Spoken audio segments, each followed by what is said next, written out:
2024 ఆంధ్రప్రదేశ్లో జరిగిన సార్వత్రిక ఎన్నికల్లో జనసేన పార్టీ రూపురేఖలు మారిపోయాయని చెప్పవచ్చు. ముఖ్యంగా 21 స్థానాల్లో పోటీ చేసి 21 స్థానాల్లో కైవసం చేసుకుని దేశంలో ఏ పార్టీకి సొంతం కానీ 100% స్ట్రైక్ రేట్ని సొంతం చేసుకుని నేడు ఆంధ్రప్రదేశ్లో రెండో అతిపెద్ద పార్టీగా అవతరించిందంటే నిజంగానే గ్రేట్ అని చెప్పుకోవాలి. ముఖ్యంగా ఆంధ్రప్రదేశ్ రాష్ట్ర డిప్యూటీ సీఎం పవన్ కళ్యాణ్ గారు దీనికోసం బాగా కష్టపడ్డారు.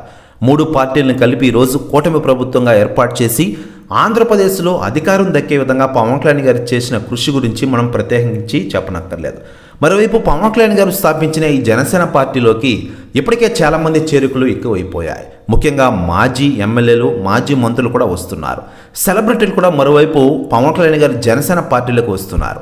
ఆ లేటెస్ట్గా అందుతున్న సమాచారం ప్రకారం Telugu industry star hero Manchu Manoj గారు చాలా రోజుల నుంచి జనసేన పార్టీలో జాయిన్ అవుతారని వార్తలు గుప్పమంటున్న విషయం తెలిసిందే.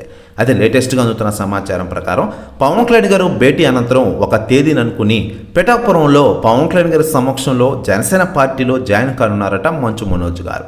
దీనిలో భారీ ఎంట్రీ ఇవ్వనున్నారట ఆయన. ప్రెస్ న్యూస్ కూడా తెగ వైరల్ అవుతోంది ఆంధ్రప్రదేశ్ రాష్ట్ర రాజకీయాల్లో.